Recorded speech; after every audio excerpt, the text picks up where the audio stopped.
número 50. Vamos a leerla todos juntos y vamos a repetir la respuesta también. Dice así: ¿cuál es el primer mandamiento? El primer mandamiento es: no tendrás otros dioses delante de mí. Esa es la pregunta de nuestro catecismo. Hemos visto anteriormente y hemos venido a través de una serie de preguntas en las cuales, a partir de la 44, hemos visto cuál es el deber que Dios demanda del hombre. ¿Qué demanda Dios del hombre? Bueno, la respuesta a esa pregunta en nuestro catecismo es: el deber que Dios demanda del hombre es la obediencia a su voluntad revelada. Estos mandamientos que estamos leyendo ahorita son la voluntad de Dios revelada para nosotros. ¿Qué demanda entonces Dios de nosotros? Bueno, demanda este mandamiento. Es un mandato, es algo que debemos obedecer. Y en este mandamiento el Señor nos dice: no tendrás dioses ajenos delante de mí. ¿Verdad? A través de esas preguntas vinieron otras cosas, como por ejemplo, cuando Dios revela, como Dios se lo revela al hombre, ¿verdad? Se lo revela en primera instancia en una ley escrita en su corazón, ¿verdad? Dios le da una conciencia en la cual está informada por lo que Dios demanda de él. Después también vemos que hay un resumen de la ley moral de Dios, la cual está en los 10 mandamientos que encontramos en el pasaje de Éxodo capítulo 20 o Deuteronomio capítulo 5. Esos son los 10 mandamientos. Eso resume la ley moral de Dios. Incluso la ley moral de Dios, ¿verdad? Vemos una interacción del Señor con un hombre que llega a preguntarle cuál es el mayor mandamiento. Y en esa instancia el Señor le dice: el primer mandamiento es: amarás al Señor tu Dios con todo tu corazón, con toda tu alma, con todas tus fuerzas y con toda tu mente, y a tu prójimo como a ti mismo. ¿Verdad? El Señor resume incluso esos 10 mandamientos en algo aún más compacto, más y lo pone de esta forma: amar a Dios y a tu prójimo. En eso se resume la ley y los profetas, ¿verdad? Ese resumen después, ¿verdad? A través de nuestro catecismo venía en la pregunta 48: ¿cuál era el prefacio de los 10 mandamientos? En este prefacio de los 10 mandamientos encontramos las palabras: yo soy el Señor tu Dios, que te saqué de la tierra de Egipto, de casa de servidumbre. El Señor habla de esta manera para decirle al pueblo de Israel que ha sacado de la tierra de Egipto que está entrando en un pacto con él. Dios demanda ahora algo de ellos, porque está entrando en pacto con ellos. El Señor entra en pacto con su pueblo, con su pueblo.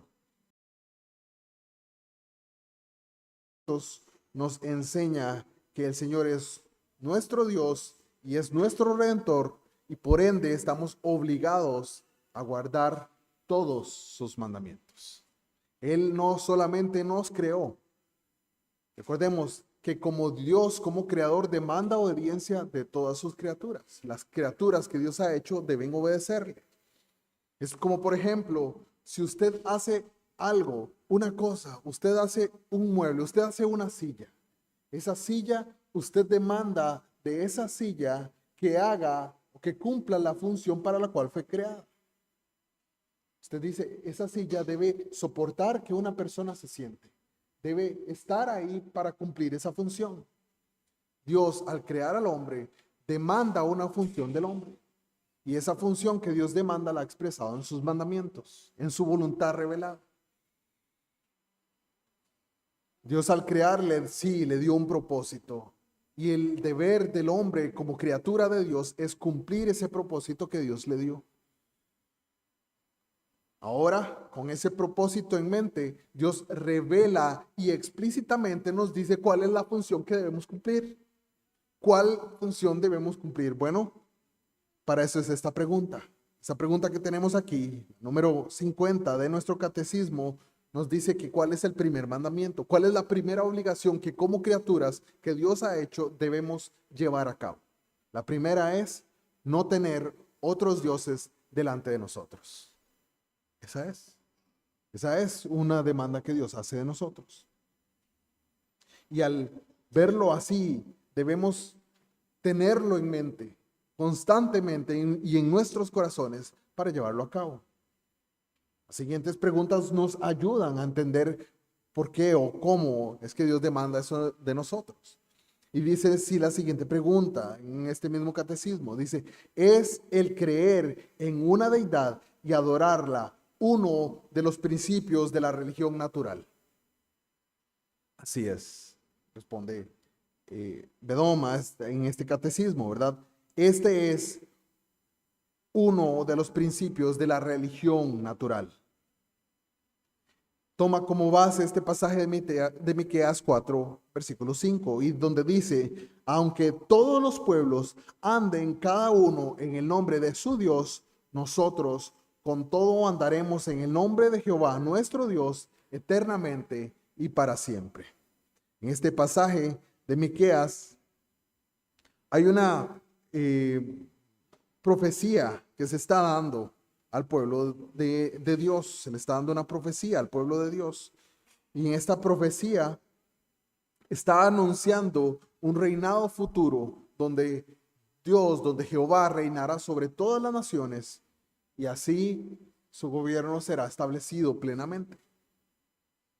Claramente quien está anunciando esta profecía que vendrá, está también recordándole al pueblo de Israel que ellos como pueblo de Israel deben guardar y obedecer lo que Dios les ha mandado. Dios le había mandado al pueblo de Israel todas estas cosas que estamos leyendo, estos mandamientos que recordamos vienen desde Éxodo, donde el Señor los separó y los sacó de la tierra de Egipto. La demanda está ahí.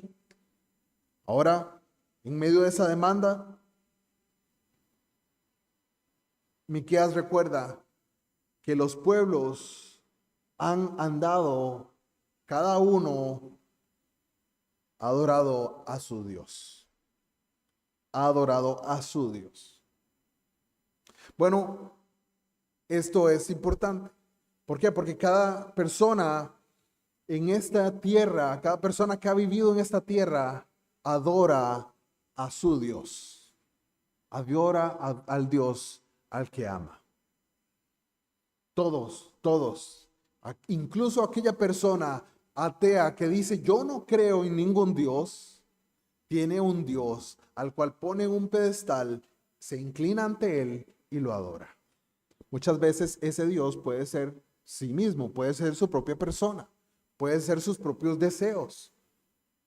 Se inclina ante ellos. Cree en una deidad. Él rechaza al Dios que lo creó, rechaza al Dios que ha creado todas las cosas y dice, yo me voy a sentar en ese trono y voy a gobernar como Dios sobre mi vida. Eso es lo que está, a pesar de que no lo digan, eso es lo que están creyendo. Algunos tienen otras cosas como dioses falsos, invenciones de hombre, animales, criaturas, reptiles, todo tipo de cosas. Hombres, otras personas, otros hombres, tal vez no su propia persona, sino algún otro hombre. Y ese es un gran problema. A pesar de que algunas religiones dicen que creen en un Dios más allá, un Dios trascendente, muchas veces lo que vemos es un patrón que estas personas en quien creen es en aquella persona que anunció acerca de ese Dios trascendente.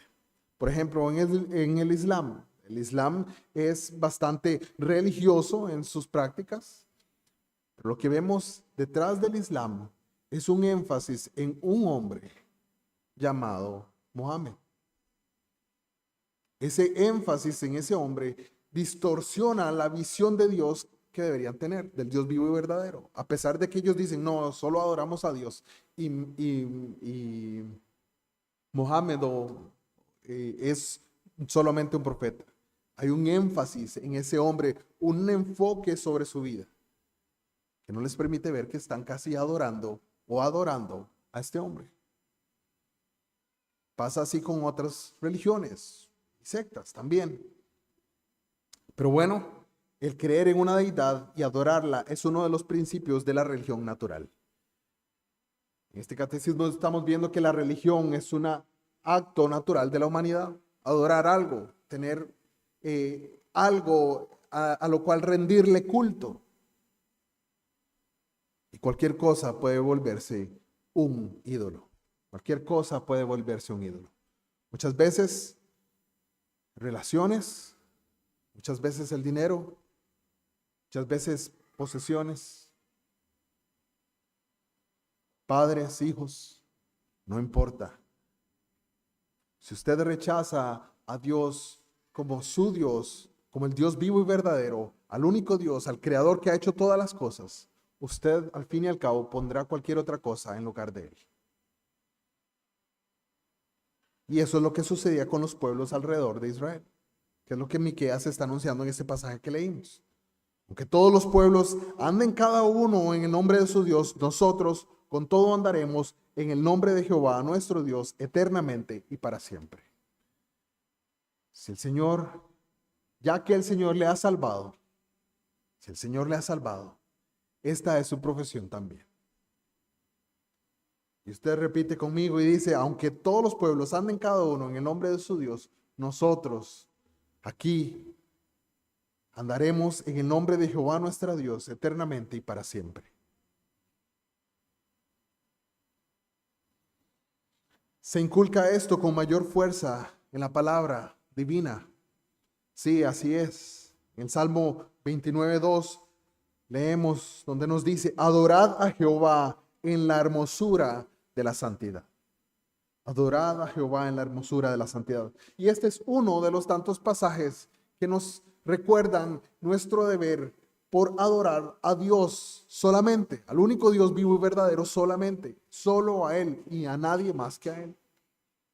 La Biblia es enfática en nuestra labor, en nuestro deber de adorar a Dios y solamente a Dios. No otras cosas, no aquello que pueda ponerse en ese lugar, sino solamente a Dios.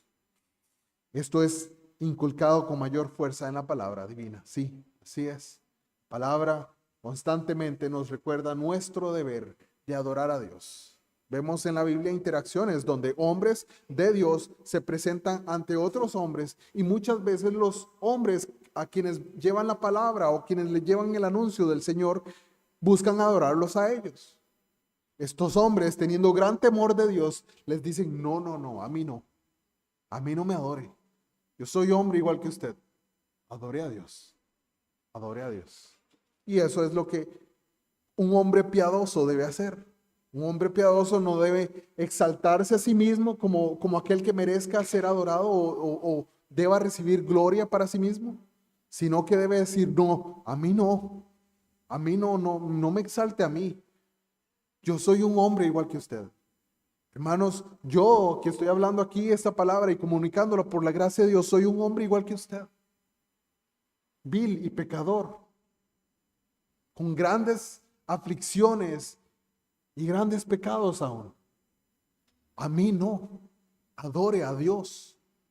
Él sí merece toda nuestra adoración. El Señor Jesucristo, quien vino a esta tierra, dio su vida para salvarle de sus pecados, para salvarnos de nuestros pecados. Él sí merece toda nuestra adoración.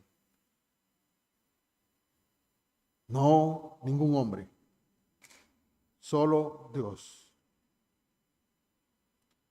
Prevaleció el pecado de tener muchos dioses en los primeros años del mundo. Vemos en Génesis 31:30 un pasaje muy particular donde se nos dice, ¿por qué me has hurtado mis dioses? Ese es el pasaje. Pero entendiendo qué es lo que está sucediendo, Jacob huye de Labán. Jacob huye de Labán, puesto que le ha servido tantos años. Y al fin y al cabo, Labán le ha jugado sucio, por así decirlo. Labán ha hecho lo posible para que Jacob no prospere.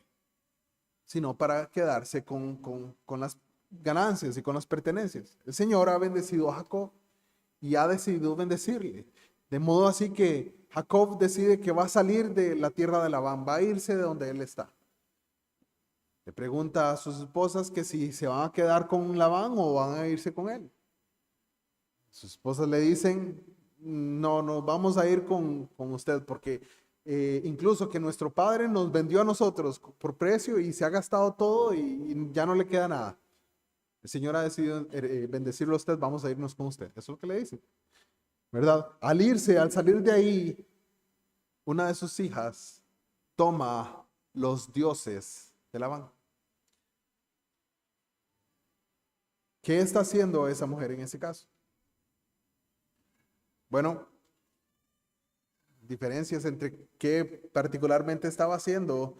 Algunos dicen que estaba adorando o que buscaba traerse sus dioses porque ella todavía deseaba adorarlos. Pero creo que el énfasis está en que está diciéndole a su padre que no debería adorar a sus dioses. Pero bueno, ese es otro tema en otro momento, si el Señor lo permite. Pero bueno, su hija toma sus dioses, se los lleva, y Labán viene a encontrarse con Jacob y le pregunta, ¿por qué me has hurtado mis dioses? Sí, prevaleció en los tiempos antiguos y aún hasta nuestros días el hecho de tener muchos dioses. Por ejemplo, una religión que se llama a sí mismo o quiere ser incluida dentro del cristianismo, una práctica sectaria como lo es el mormonismo, ellos adoran muchos dioses. Ellos tienen muchos dioses y lo expresan de esa manera. Y le dicen, usted puede ser un dios también. Las prácticas antiguas de tener muchos dioses también se encuentran hoy en día. El pecado de tener muchos dioses sí prevaleció en los primeros años del mundo, pero se encuentra vivo hoy también.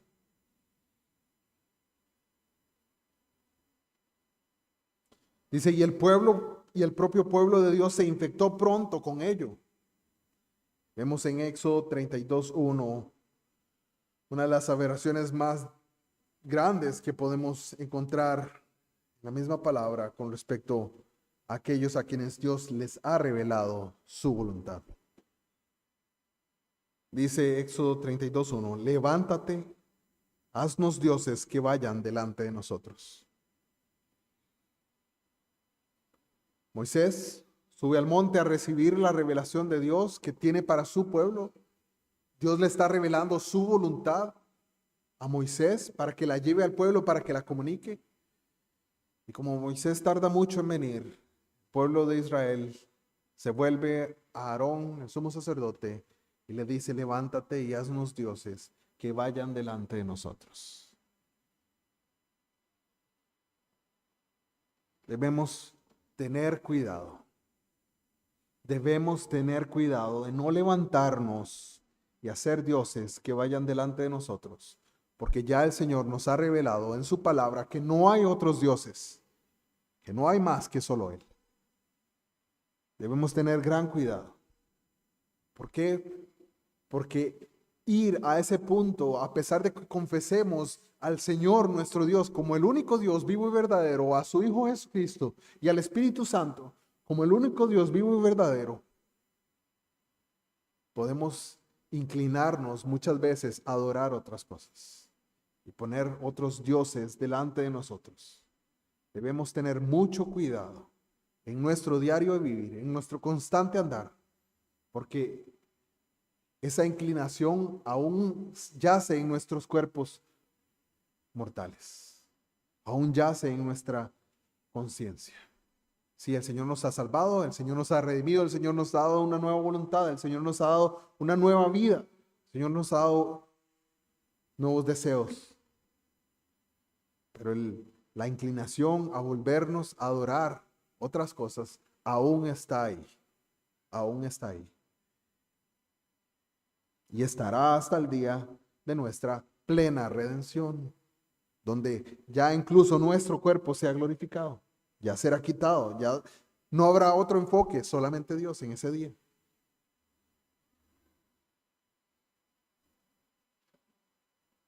Vemos también, se prohíbe este pecado de manera absoluta en el primer mandamiento.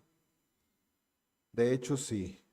En Marcos capítulo 12, versículo 29, tenemos el pasaje que nos dice: Oye Israel, Jehová nuestro Dios, Jehová uno es.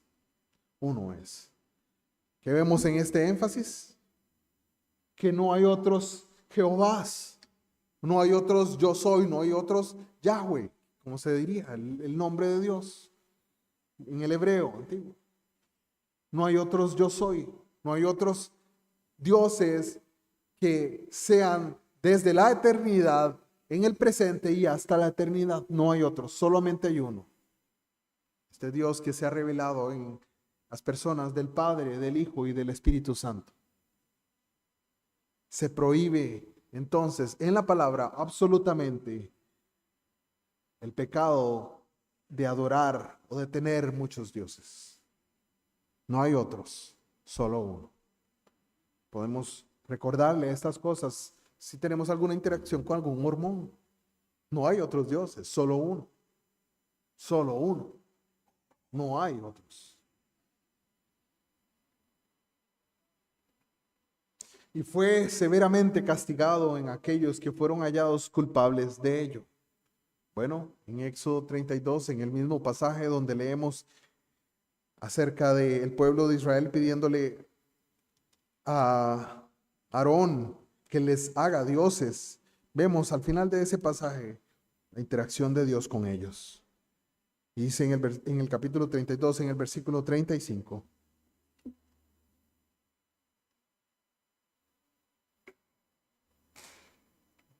Y Jehová hirió al pueblo porque habían hecho el becerro que formó Aarón. Y Jehová hirió al pueblo porque habían hecho el becerro que formó Aarón. En este pasaje el Señor castiga al pueblo de Israel. El Señor castiga a aquel pueblo que Él había sacado de Egipto, aquel pueblo que Él había liberado de esclavitud, que había traído al desierto, al cual estaba revelando su voluntad, al cual le estaba enseñando cuál era lo que Dios deseaba de ellos como pueblo. El Señor ahora hiere a ese pueblo. ¿Por qué? Porque habían hecho el becerro que formó Aarón. Por su deseo de adorar otra cosa, cualquier otra cosa que no fuera Dios. Claro, esto corresponde a una práctica probablemente aprendida en la antigüedad, en sus tiempos de esclavitud, cuando ellos estaban en medio de Egipto y veían a los egipcios adorar a cualquier cosa que se pusiera enfrente de ellos. Esa práctica era una práctica aprendida. Y muchos de nosotros venimos de prácticas aprendidas en el mundo cuando no éramos creyentes. Y esas prácticas podían corresponder a adorar a cualquier otra cosa que no fuera Dios.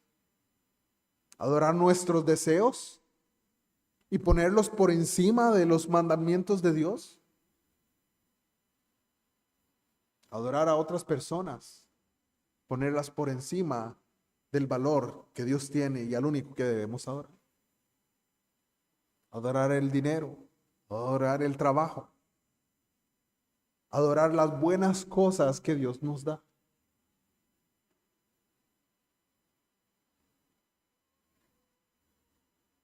Jehová hirió al pueblo de Israel porque adoraron el becerro que ellos le pidieron a Aarón que les hiciera.